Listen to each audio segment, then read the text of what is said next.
안녕하세요. 저는 현재 태어난 지 6개월째인 딸아이 하나를 키우고 있는 30대 중반의 여자입니다. 남편과 저는 결혼을 한 지 올해로 2년 차이고요. 지금 태어난 딸아이와 함께 셋이서 살림을 꾸리고 살고 있는 중입니다. 제가 직업이 좀 특이한 사람이라 어떻게 소개를 해야 할지 모르겠는데 저는 일단 사업을 하는 사람이에요. 업무는 여성 위생용품과 관련된 일을 하고 있고 대단한 수입을 벌어오는 건 아니지만 지금 차근히 브랜드 인지도를 넓혀가면서 최선을 다해 사업 확장을 해나가려고 하고 있는 꿈나무 사업가입니다. 아이를 낳고 나서는 내 아이를 잘 키워보고 싶다는 욕심에 일 또한 더 잘 풀렸으면 하는 바람에 열심히 일을 하고 있고요. 아무래도 직업 자체가 우리나라에서는 사람들이 쉽게 입에 오르고 내리고 할 만한 제품을 판매하는 게 아니어서 저는 제 사업에 관해 가족들에게 소개를 할 때에도 살짝 조심스러웠어요. 젊은 사람들은 이제 인식이 많이 좋아져서 생리대도 그냥 생리대라고 자연스럽게 말을 하고 살긴 하지만 아직 우리 부모님 세대 혹은 우리 또래의 사람들은 옆에 남자가 있기라도 하면 굉장히 부끄러워하면서 언급을 잘 못하는 단어이기도 했죠. 저 또한 얼마 전까지만 해도 그렇게 부끄럽다고 생각을 하면서 행동해 왔었고요. 결혼을 막 하기 직전에 사업을 시작했던 것이어서 처음에는 저희 부모님뿐만 아니라 시부모님께도 제 사업에 대해서 설명을 드리느라 꽤 애를 먹어야 했었습니다. 저희 부모님은 딸내미가 차린 사업이었기 때문에 으쌰으쌰 하자는 마음으로 아무렇지 않게 생리대를 언급해 주시며 같이 사업 고민도 들어주고 다정다감하게 조언을 잘 해주셨는데요. 반면 저희 시부모님께서는 당시 엄청나게 그 사실 자체를 민망해 하셨어요. 며느리 될 애가 사업을 한다는데 기껏 한다는 사업이 남사스러운 생리대 사업이라며 민망스럽단 말을 제 앞에서 직접 하기도 하셨고 어디 나가서 쪽팔려 말도 못하겠다며 제 앞에서 얼굴을 붉히기도 하셨죠. 사업을 하는 저한테 힘이 되어주지는 못하시망정 오히려 부끄러운 일이라는 듯이 저를 업신여기려 하시던 그때의 그 태도들은 아직도 저에게 깊은 상처로 남아있어요. 남편이랑 결혼을 하기로 마음먹은 일이었는지라 결혼까지 일사천리로 끝을 내고 유부녀가 되긴 했지만 그 과정에서 내내 제 마음의 짐이 된 건 바로 저희 시부모님이셨죠. 특히 시어머니는 같은 여자이고 생리대의 필요성을 잘 아는 분이시면서도 쪽팔리단 소리를 아주 입에 달고 사시면서 저의 사업을 까내리려고 하셨습니다. 그러니 어느 순간부턴 남편도 시어머니를 따라서 제 사업이 창피한 것이라고 생각을 하는 듯 하더라고요.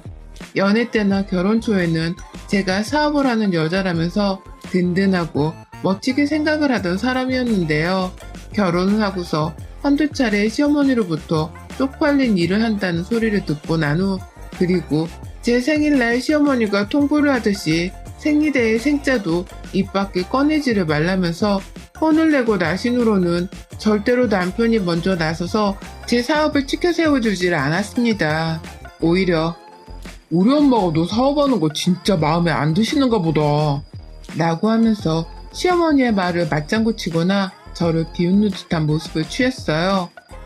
남편이 얼마든 제게 농담을 던져도 좋았고 시어머니로부터 받는 무시나 비웃음을 재미로 만들어낼 때에도 저는 충분히 이해를 하고 남편의 태도를 받아들일 수 있었습니다. 그냥 이를 심각하게 키우고 싶지 않아서 남편이 일부러 나서서는 악역을 자처하는 줄로만 알기도 했었어요. 하지만 조금 더 남편과 살 부대끼고 살면 살수록 느껴지더라고요. 이 사람이 자기 엄마를 따라서 내 직업을 조금 더 존중해주지 않는다는 것을 말이죠. 사업을 하면서 수입이 좋을 때도 있었고 나쁠 때도 있었고 주기적으로 상황이 많이 오락가락하는 편이었거든요. 그게 좀 스트레스로 쌓여서 한동안 회사에서 거의 살다시피 한 적도 있었고요. 아무래도 생리대를 많이 팔아야 하는 상황이었다 보니 저는 저대로 약국 약사분들이랑도 자주 회식을 하거나 미팅을 가지면서 밥 먹는 자리를 가지곤 했습니다. 거의 대부분이 여성 약사분들이었고 그중 어쩌다가 여성 약사분의 소개로 남자 약사분과 밥 먹는 자리를 가지기도 했어요. 이런 식으로 밖에서 영업도 뛰고 온라인 쇼핑몰 관리도 하면서 정말 부지런하게 일을 하며 살다가 갑자기 제가 임신을 하게 되었고요. 일이 너무 바쁘고 욕심도 많았기 때문에 아이를 당장 가지겠다는 마음은 전혀 없었던 때였습니다. 그건 회사에서 직장을 다니며 일을 하고 있던 제 남편도 마찬가지인 듯 보였고요. 그냥 단지 저희는 신혼부부였기 때문에 기본적인 욕구만 채워가며 각자 바쁜 생활을 변함없이 이어가고 있었는데요. 하루는 제가 거래처 미팅을 하고서 늦었다며 거래처 사장님이 밥을 사주신다고 하셔서는 거의 저녁 9시에 집에 들어간 적도 있었습니다. 당연히 남편한테는 밖에서 미팅하고 밥 먹다가 들어간다고 미리 말도 해놨었고요. 그런데 집에 들어가니 남편 표정이 너무 안 좋더라고요. 마치 저를 어디 못 올 곳에 온 사람이라고 생각하는 듯이 눈을 부라리면서 째려보는데 저 정말 그 표정이 너무 무서워서 순간 집을 나설 뻔했었습니다. 남편이란 사람이 기껏 일하고서 늦게 집에 들어온 저한테 눈을 부라리면서 너는 밖에서 유부녀가 뭐라고 싸돌아다니다가 이제 들어오는 거야? 라고 딱 한마디 하는데 정말 섭섭하고 밉더라고요. 내가 나 혼자 잘 먹고 잘 살자고 이렇게 일을 하는 거냐면서 남편한테 한 소리 하기도 했고 내가 맨날 이렇게 늦는 것도 아닌데 어쩌다 늦은 것에 왜 이리 성질이냐며 애교를 부리듯 살살 말을 하기도 했습니다. 하지만 남편은 그냥 자기 기분이 나빠졌다는 이유만으로 저랑 더 대화를 하길 거부했고 일방적으로 대화를 끊어가며 혼자 그냥 잠이 들어버렸어요. 싸우고 나서 제대로 화해도 하지 않은 채 혼자 속 편히 잠들더라고요. 저는 상처를 받을 대로 받아서는 혼자 속이 뒤틀려 잠도 못 들고 있는데 말이죠. 그 일이 있고 나서 바로 다음날 제가 헛구역질을 하기 시작했고 얼마 뒤 임신을 했다는 사실을 알았습니다. 많이 당황스러웠지만 우리한테 찾아온 아이를 어찌하겠냐면서 기쁜 마음으로 받아들이기로 했고 남편도 제 말을 듣고는 자기한테 자식이 생긴다며 나름 감동스러워하는 듯도 했어요. 물론 당황한 기색도 역력했지만요.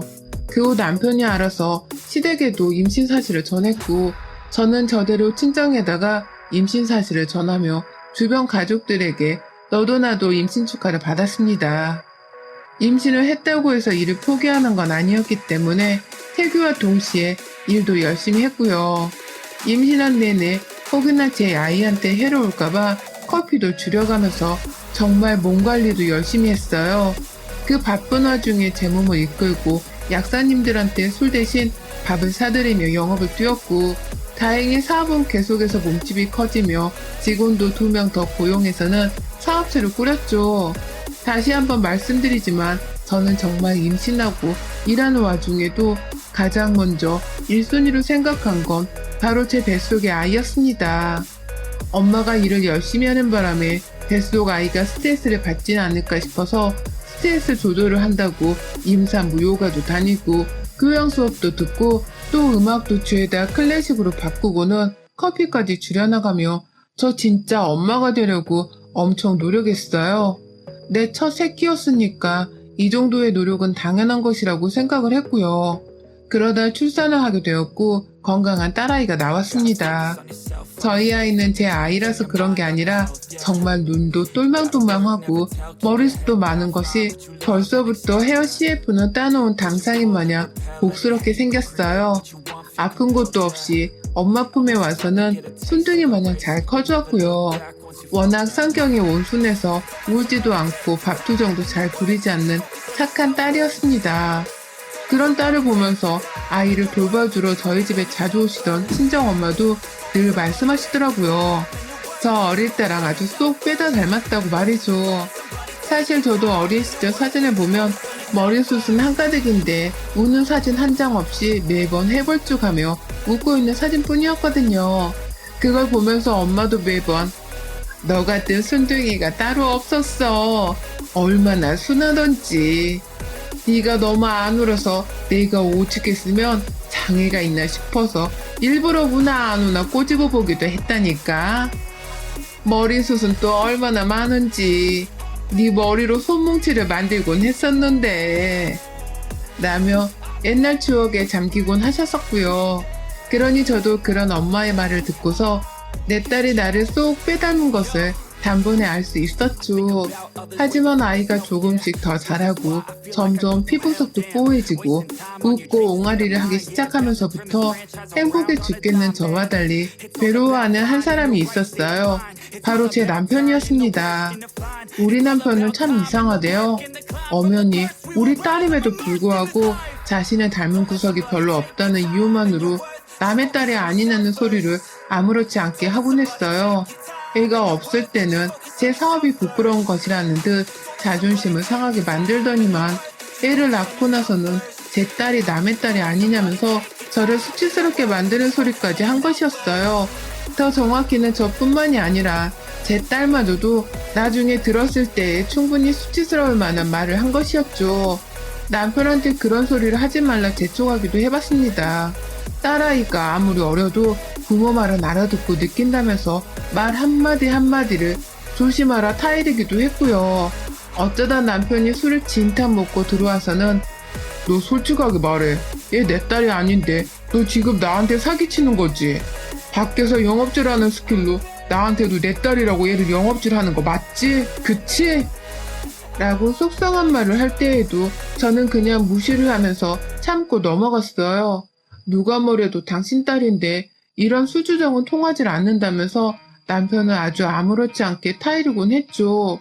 솔직히 정말 제 눈에는 이딴 수주정이나 해대면서 자기 딸한테 못할 소리를 한 남편이 우습게 느껴졌습니다. 누가 봐도 자신의 딸임이 분명한데 도대체 무슨 생각으로 딸이 딸이 아니라고 말하고 다니는 것인가 싶어서 헛웃음이 나올 지경이었죠. 저는 내 딸과 남편이 부녀지간이란 것을 너무나 잘 알고 있었기 때문에 남편이 어떤 말을 하더라도 다 웃으면서 넘겼어요. 무시해도 될 말이라고 생각을 했고 그래서 남편의 말 같지 않은 이 투정보다는 제 육아, 아이 육아에 더 집중을 하면서 살았습니다. 그 옆에서는 친정엄마가 육아를 위해서 늘 도와주고 계셨고요. 그러다 최근에 친정엄마가 시어머니를 조심하는 소리를 자꾸만 하셨어요. 무슨 일인고 하니 제가 출근하고 집에 없는 사이 시어머니께서 자주 집을 왔다 갔다 하면서 제 아이 얼굴을 엄청나게 뚫어져라 보다가 가곤 하셨다는 겁니다. 정말 이유도 없이 그냥 애 얼굴을 아주 빤히 무섭도록 들여다보면서 말이죠. 처음에는 엄마도 이상하다 싶어서 시어머니께 뭐 하는 거냐면서 물어보기도 했고 가끔은 섬뜩하다는 이유로 얘를 그렇게 무섭게 째려보면 얘도 다 느껴요 라고 하면서 제지를 했다고도 해요. 하지만 저희 시어머니는 그럴 때마다 저희 엄마를 향해서 왜요? 내가 빤히 쳐다보면 안 될 이유라도 있어요? 내가 이 애를 빤히 쳐다보면 우리가 미처 모르는 사실이 드러나기도 하나? 나는 이해할 수 없는 말을 했다고 하셨고요. 하지만 저는 친정엄마의 말을 전해 듣자마자 단박에 눈치를 깠습니다. 시어머니 말씀이 무슨 의도인지를 말입니다. 우리가 미처 모르는 사실이라고 말을 하신 걸로 보아 분명 남편이 했던 말들과 일맥상통하더라고요. 자기 딸이 맞냐고 술 처먹었을 때마다 물어보고 몇 번이고 의문을 던지던 내 남편의 말과 내 아이를 친손녀가 맞는지 아닌지 빤히 째려보면서 확인을 했은 시어머니의 행동이 말입니다. 둘이서 이제 보니 똑같은 생각을 하면서 내 아이가 진짜로 우리 부부 사이에서 태어난 아이가 맞는 것인지에 대해서 의심을 하고 있었더라고요. 저는 당연히 농담이고 그냥 지나치듯 하는 말이라고 생각을 했는데 이제 보니 제 뒤에서 시어머니랑 남편이 서로 저와 제 아이에 대한 뒷담화와 의심을 나누면서 벼랑간 해괴망측한 소리를 하고 있었던 모양이었습니다. 감히 남편과 낳은 내 딸이 알고 보니 남편 딸이 아닐지도 모른다는 의심이 담긴 이상한 소리를 말입니다. 하지만 의심만 있었을 뿐 저 또한 확증이 없었어요. 시어머니까지도 정말 내 딸이 자기 친손녀가 아니라고 생각을 하는지 그리고 그간 남편도 농담으로 했던 말이 아니라 다 진심에서 비롯되어 내 딸을 의심했었던 것인지에 대해서 확실히 알 수가 없었습니다. 그러니 제 속은 답답해 죽겠고 친정엄마는 친정엄마대로 뭐 이런 기분 더러운 오해를 다 사냐면서 시어머니와 제 남편을 향해 엄청 열받아 하셨죠. 집에 가서 이 소식을 바로 전한 건지 저희 친정 아버지까지 연락이 와서는 3일을 가만 안 두겠다면서 난리를 피우셨고요. 하지만 무엇보다 혼란스러운 건 제 자신이었어요. 어쩌다 내 남편한테 이런 오해를 사게 되었나 싶어서 죽고 싶더라고요. 설마 내가 그간 거래처와 미팅을 한다며 자주 밖에서 밥을 먹고 들어온 것을 바람 피운 것이라고 오해를 하는 건가 싶기도 했고, 솔직히 시어머니가 마음에 걸렸습니다. 저희 시어머니, 저 결혼 초부터 자주 했던 말이 하나 더 있었거든요. 이런 거 파는 애들은 저렴한 애들 아니야? 라는 끔찍한 소리 말입니다. 너무 낯뜨겁고 수치스러워 이 얘기는 저희 친정에서도 단 한 번은 해본 적이 없었는데, 저희 시어머니는 제가 생리대를 판단한 이유로 부끄러워하는 것은 물론이고 저 자신을 굉장히 저렴하고 저급한 수준의 여자로 보기도 하셨어요. 그래서 실제로 저렴한 애가 아니냐는 질문까지 서스럼 없이 하곤 하셨고요. 그걸 하도 자주 들었는지라 저도 나름 내성이 생겨서는 잘 무시를 하면서 씩씩하게 버텨왔는데, 갑자기 내 시어머니와 남편이 내 아이의 핏줄에 대해서 의심을 하고 있다고 생각을 하니 숨이 턱 막히는 듯 했어요. 그 상태로 거의 며칠을 내내 아무것도 잘 먹지도 못하고 애를 제대로 보지도 못한 채 남편마저 피하며 살았었죠. 그런데 그렇게 남편을 피하며 혼자 괴로워하고 살던 중 남편의 태도가 갑자기 이상해졌어요. 애를 자기 애가 아닌 것 같다면서 피하고 의심하며 정을 안 주더니만 갑자기 딴 사람이 된 것 마냥 제가 아침에 일어나기도 전에 우리 딸 이라고 하면서 애가 있는 침대로 가서는 어루만져 주고 있더라고요. 출근하기 직전에도 애 한 번 더 보면서 우리 딸 아빠 간다 라고 하며 달콤한 인사를 건넸고요. 하다못해 퇴근을 하고 와보니 자기가 딸을 꼭 껴안은 채로 좋다고 어루만지며 신나하고 있더라고요. 지 딸인데 자기가 너무 늦게 안아주기 시작했다는 안 하던 자체까지 하면서 말이죠. 이러니 저도 기분이 이상할 수밖에요. 저 인간이 뭘 잘못 먹었길래 갑자기 딸을 대하는 태도가 하루아침에 싹 바뀌었나 싶었거든요. 그런데 문제는 그뿐만이 아니었어요. 이상한 게 또 있었던 겁니다. 제 딸을 섬뜩스러울 정도로 째려만 보고 가셨다는 그 시어머니가 갑자기 제 딸을 세상에 단 하나뿐인 손녀라며 아주 좋아 죽으려고 하면서 달려들었다더군요. 저희 엄마의 말을 인용해보자면 잠시 그 할매가 노망이 난 줄 알았다 라고 하더라고요. 갑자기 안 하던 짓을 하면서 손녀딸을 안아보겠다고 저희 엄마 품에서 애를 막 뺏어갔다고 해요. 그러니 엄마도 애를 뺏긴 건 둘째치고 왜 갑자기 안 하던 짓을 하나 싶어 어안이 벙벙 하셨다고 하고요. 이 소식이 제 귀까지 들려오니 저도 기분이 상당히 찝찝했습니다. 모자가 왜 이러나 싶어서 또 한 번 이상하다 싶던 그 찰나에 결국 저는 이 모든 인물들의 심적 변화가 왜 생겼는지에 대한 근본적인 원인을 발견해버리고야 말았어요. 제 의도와는 다르게 우연치 않게 그리고 아주 불같이 치솟아오르는 분노와 함께 판도라의 상자가 열린 것이었습니다. 집에 와서 남편이 얘를 열심히도 보고 있길래 제가 여유있게 메이크업을 지우고 쉴 수 있는 시간이 있었어요. 오랜만에 마스크팩이나 하나 해볼까 싶어서 혼자 화장대 앞에서 마스크팩을 붙이고는 침대 위에 일자다리를 하고선 스트레칭을 하듯 천장을 본 채로 누웠습니다. 한참 그러고 있다가 자연스레 천장 주변에 막 시선이 옮겨졌는데 거기에 저희 장롱이 있었단 말이죠. 저희 집에는 따로 붙박이장이 없어서 여전히 장롱을 쓰고 있거든요. 그런데 그 장롱 위에 봉투 하나가 놓여져 있더라고요. 마치 남편이 이혼 서류라도 혼자 몰래 작성을 해서는 훔쳐놓은 것 마냥 순간적으로 그 봉투의 정체를 알아야겠다 싶어서 온몸이 근질거리기 시작했어요. 저 외딴 곳에 내가 모르는 서류가 놓여져 있을 리가 없는 걸 잘 알았는지라 궁금하기도 엄청 궁금했고요. 바로 그 자리에서 스트레칭을 멈추고는 마스크팩도 제거했어요. 그리고는 바로 침대 위에 두 발을 들이고 일어나서 장롱에 아슬이 걸려있던 그 봉투를 제 손에 쥐었습니다. 그리고 순간적으로 봐버렸어요. 메디컬 어쩌고 하는 무슨 의학 관련 회사의 로고가 보내는 사람 앞에 적혀있는 것을 말입니다. 설마 에이 설마 하는 마음으로 처음엔 그냥 이 봉투를 안 봐버릴까도 싶었어요. 지금 내 머릿속에 떠오르는 그 검사는 아니겠지 싶은 마음에 애써 봉투를 내 시야에서 없애버리려고도 했고 이걸 왜 발견했나 싶어서 괜시리 대탓을 하기도 했네요. 그 짧은 시간에 제 머릿속에 떠오르는 생각을 부정하겠다면서 오만 것들을 다 끄집어내며 딴 생각을 하던 중 갑자기 남편이 밖에서 저를 부르는데 저도 모르게 본능적으로 봉투를 열어버리고야 말았습니다. 남편이 저를 부르며 안방에 들어온다면 제 손에 들린 봉투를 발견하고서 뺏어갈지도 모른다는 생각이 들어서 어떻게든 그 전에 빨리 내용물을 확인해야겠다 싶었던 겁니다. 그렇게 제 손에는 종이가 들렸고 저는 제 눈으로 몇 번이고 확인을 했어요.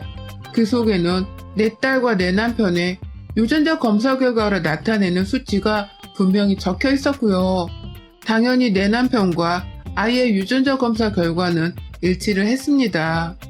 당연한 그 검사 결과지를 저는 무슨 이유에서인지 손이 덜덜 떨린 채로 긴장한 채 확인을 했고 확인을 하고 나서도 무슨 이유에서인지 너무 서럽고 억울한 마음에 눈물이 막 쏟아져 나왔어요. 분수처럼 주체하지도 못한 채 이게 뭐야? 나는 비명과 함께 방 안으로 들어오는 남편을 보면서 그 자리에서 울어버리고 말았습니다. 그리고서 저를 향해 용서를 비는 남편이 그러더라고요. 아니, 엄마가 하도 애기가 안 닮았다고 너가 다른 곳에서 나온 자식이 아니냐는 소리를 해서 나도 진짜 당신을 끝까지 믿어보려 했는데 엄마가 하자고 하는 대로 한 거야. 정말 딱 한 번 엄마가 하자는 대로 한 거니까 신경 쓰지 마. 라고 말입니다. 이딴 걸 변명이라고 짓거리다니 저는 그 자리에서 남편 놈한테 회초리를 들었어요. 참고로 저희 집에는 가죽으로 만든 채찍줄이 한 7개 정도 달려있는 회초리 작은 게 하나 있어요. 그게 시어머니가 어릴 적 남편을 훈계할 때 썼던 거라면서 추억 남기기 용으로 저희 집에 신혼 때 가져오셨던 물건인데요. 와, 진짜 내가 살다 이 물건을 이렇게 쓸 줄은 정말 상상도 못했습니다. 남편은 꼴에 지가 딸을 안고 있다면서 애를 감싼 채로 저한테 등을 보이더라고요. 그래서 옳았구나 했죠. 네 새끼인 줄을 왜 이제서야 유전자 검사를 하고서야 알았냐면서 상 등신아. 나는 말과 함께 남편의 등짝에다가 회초리를 얼마나 갈겼는지 몰라요. 그러니 남편은 아프다고 애 안고서 집안을 펄쩍펄쩍 뛰어다니고 저는 저대로 시어머니를 불러 대령하려면서 핸드폰 들어다가 남편한테 전화를 시키고 그 와중에 채찍으로 남편을 패대기 하고 얘는 얘대로 그 순한 애가 울길래 제가 들어 달래고 진짜 답도 없는 집 꼬라지였습니다. 이 서류를 친정에 보내게 되면 가뜩이나 저희 시댁과 남편을 싫어하고 있던 친정 부모님이 걷잡을 수 없이 제 결혼 생활을 반대하실까 싶어서 보여드릴 수는 없었어요. 다만 남편한테 발악을 하며 시어머니를 내 앞에 데려오라 소리를 쳤더니 남편이 다 죽어가는 목소리로 시어머니께 전화를 하더라고요. 저는 옆에서 시어머니 들으라며 당신 아들 몸에 계속해서 회초리를 들어 날려댔고요. 그러니 시어머니도 이게 다 뭔 소리냐면서 궁금해하다가 결국 너 지금 맞고 있어? 어? 왜 맞아 네가? 라며 펄쩍 뛰며 소리를 지르셨죠. 저는 시어머니께 말씀드렸어요. 계속 남편을 쳐대며 회초리 소리를 내면서 어머님, 제가 어머님을 딱 이만큼 후려때리고 싶어 죽겠는 마음이 지금 굴뚝 같거든요. 내가 밖에서 일하면서도 오만 태교는 다 들으며 애지중지 낳은 내 딸인데 이해를 어디 밖에서 주워온 남의 집 자식으로 생각하셨더라고요. 그래서 유전자 검사도 받으신 거죠? 어머님 몫은 당신 아들이 효도한다고 대신 맞을 테니까 너무 걱정 마시고요. 어머님은 집에서 2다리 편히 뻗고 주무세요. 라고 콜레 진동하게 말을 했습니다. 보란듯이 제 손에 들린 회초리로 남편을 수도 없이 더 내리쳤고 그 와중에 저는 수화기 통화를 종료하지 않았어요. 시어머니가 다 듣도록 일부러 남편님 옆에다가 전화기를 가져다 대기까지 했네요. 지 아들이 며느리한테서 맞고서 내는 비명이라도 좀 들으라고 말이죠. 남편을 칠수로 분해 죽겠는데 남편을 그 와중에 피하겠다고 촐싹거리며 집안을 메뚜기 마냥 뛰어다니고 애는 계속해서 울고 있는데 수화기 너머로 시어머니는 고함을 지르며 그만하라 하고 저는 진짜 사업하며 오만 일들을 다 경험했는데 이 정도로 정신없던 날은 정말 살며 처음이었습니다. 제 정신도 너무 피폐했고 남편이고 뭐고 다 마음에 안 들어 정말 괴로워 죽겠네요. 다행히 그날 남편은 제 손에 제대로 얻어맞고는 바로 유전자 검사지를 찢어버리며 제 앞에서 사과를 했어요. 자기가 잠시 엄마 때문에 이상한 생각을 하게 되었다며 끝까지 시어머니 탓으로 돌리더라고요. 자기도 먼저 제 딸과 자신이 안 닮은 것 같다며 의심을 해놓고서는 말이죠. 그러니 저도 때린 건 미안하다는 사과는 했고 다만 네가 맞을 짓을 했다는 건 분명히 했습니다. 그리고 시어머니가 잘못한 게 있으니 내 앞에서 사과하기 전에는 이번 추석도 없는 걸로 알겠다고 통보를 했네요. 이미 남편과는 합의를 했고 시어머니께는 이 사실을 재차 통보했어요. 그러니 시어머니도 지금 자존심이 있다며 저한테 사과 전화는 끝까지 안 하고 계시네요. 뭐 덕분에 저는 명절에 시댁에 안 가도 되게 생겼지만 말입니다. 내 딸이 효녀인가? 저 그냥 이대로 추석에 시댁 안 가고 저희 친정집 가서 주말부터 내내 요양할까 생각 중이에요. 올해는 시댁 가서 엄한 소리 들으며 수치스러워하지 않아도 될 것 같아 한결 마음이 가볍네요. 여러분의 생각은 댓글로 남겨주세요. 오늘도 시청해주셔서 정말 감사합니다.